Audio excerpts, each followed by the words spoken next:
সম্প্রতি Dubai international সিটিতে নতুন সব লাইসেন্স ফ্রি জোনের আওতায় করা হচ্ছে। তাই এই সংক্রান্ত কাজে সম্পৃক্তদের সাথে কথা বলে জানা যায়, দুবাইয়ের ইকোনমিক অ্যান্ড ট্যুরিজম ডিপার্টমেন্ট তথা ডিইডি এর আওতায় থাকা পুরনো লাইসেন্সগুলোও 1 বছরের মধ্যে ফ্রি জোনের আওতাতে নিয়ে আসা হবে। ইন্টারন্যাশনাল সিটিতে যে লাইসেন্সগুলো হচ্ছে সবগুলো ফ্রি জোনের আন্ডারে হচ্ছে। আর যারা আগে যে লাইসেন্সগুলো ডিডি দুবাই ইকোনমি ডিপার্টমেন্টের ছিল সবগুলো 1 বছরের মধ্যে ফ্রি জোনের মধ্যে হয়ে যাবে। ফ্রি জোনে বাংলাদেশিদের ভিসা পরিবর্তনে তেমন কোনো বাধা না থাকায় আমিরাতের অভ্যন্তরীণ অনেক বাংলাদেশি প্রবাসীরা ব্যবসা প্রতিষ্ঠান করার স্বপ্ন বাস্তবায়ন করছেন। তাই এসব প্রতিষ্ঠানে অগ্রাধিকার দেওয়া হচ্ছে বাংলাদেশিদের।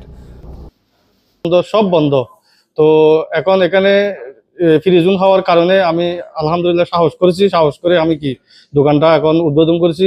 আমাদের এখানে বাঙালি ভাইদের কর্মসংস্থান হয়েছে।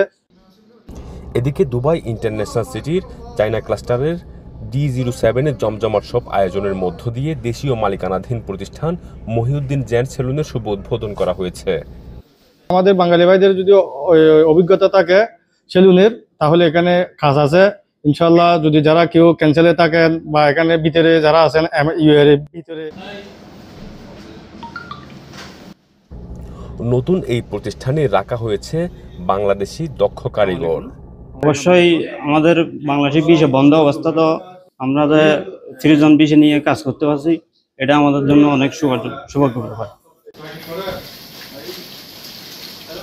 কাজের অভিজ্ঞতা আমার যথেষ্ট আছে। আমি 17 বছর ধরে এই কাজ করি। আমি অনেক প্রতিষ্ঠানে কাজ করছি, ভালো নরমাল সব জায়গাতে কাজ করছি কম বেশি। তারপর হচ্ছে কাস্টমার আসবে, আমি চেষ্টা করবো সবসময় কাস্টমারের মন মতো করার জন্য আর কি। কিছুদিন পূর্বে বাংলাদেশিদের শ্রমবাজার ইস্যুতে বন্ধুত্বপূর্ণ দ্বিপাক্ষিক সম্পর্ক জোরদারের প্রচেষ্টায় দুবাইয়ে প্রধান উপদেষ্টার বিশেষ দূত লুৎফি সিদ্দিকীর সাথে এক সাক্ষাৎ হয়েছিল, যে আলোচনায় আইসিপি এর মহাপরিচালক মেজর জেনারেল সোহাইল সাইদ আল খাইলিও ছিলেন। তিনি জানান, আমিরাতের আইন লঙ্ঘন করে বাংলাদেশিদের অপরাধের হার 25% অবস্থান করছে। তাই এই সুযোগকে কাজে লাগিয়ে অপব্যবহার না করার এবং অসৎ দালালদের শরণাপন্ন না হওয়ার পরামর্শ সচেতন মহলের। যে ভিসা যেখানে আছে সেখানে কর্ম করতে হবে, যাতে এক লাইসেন্সের কর্মী অন্য লাইসেন্সে কাজ করতে না পারে। যদি কোনো কারণে যদি ধরা পড়ে যায়, বড় ধরনের জরিমানা। টোটালি বলতে গেলে সব বন্ধ। তো আমি বর্তমান সরকারকে আবেদন জানাবো যে যারা এখন বর্তমানে বাংলাদেশের গভর্নমেন্টে আছে তারা যেন এই ইউএইর সাথে গভর্নমেন্টের সাথে তারা যেন আলোচনা করে আমাদের ভিসা ট্রান্সফারটা অন্ততপক্ষে খোলার জন্য আবেদন জানাচ্ছি। আমরা যেন অপরাধ আমরা যত কমে আনতে পারি, আমাদের প্রতি এমআরও সরকার আমাদের প্রতি বিনয় হবে। হয়তো আল্লাহর মেহেরবানি হলে ওরা আমাদের প্রতি বিনয় হয়ে আমাদের ভিসাটা খুলে দিবে। দুবাই সরকারের সাথে যোগাযোগ করে কিভাবে অতি দ্রুত ভিসা চালু করা যায়, তাহলে আমাদের দেশের বাইরের কর্মসংস্থান এবং ব্যবসা বাণিজ্য এবং দেশের রেমিটেন্স পাঠানোর ব্যবস্থা হবে।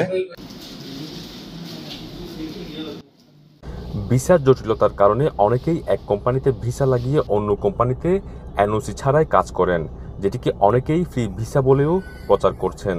প্রকৃতপক্ষে এমন কোনো ভিসার অস্তিত্ব নেই। এটি আমিরাতের আইনে বড় ধরনের অপরাধ।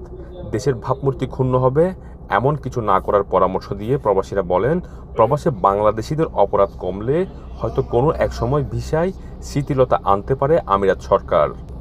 একই সাথে প্রবাসীদের অনুরোধ, অন্তর্বর্তীকালীন সরকার কূটনৈতিকভাবে এই ভিসা সমস্যার যেন দ্রুত সমাধান করেন।